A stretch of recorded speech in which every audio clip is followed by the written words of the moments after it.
Enseguida tenemos del barrio La Cajita, no podía faltar. Dirige Javier Flores Iglesias a la danza que lleva por nombre Cristo Rey. Adelante. Unos aplausos fuertes a La Cajita, barrio de la gente de Corpus, me acuerdo, años danzando.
gracias al barrio La Cajita.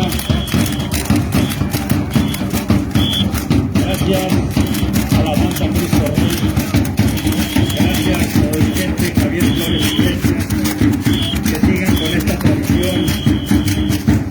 La primera danza que conocí yo en mi infancia fue la de La Cajita, que andaban los corpos por ahí. Muchas gracias, que Dios los siga bendiciendo, que sigan practicando.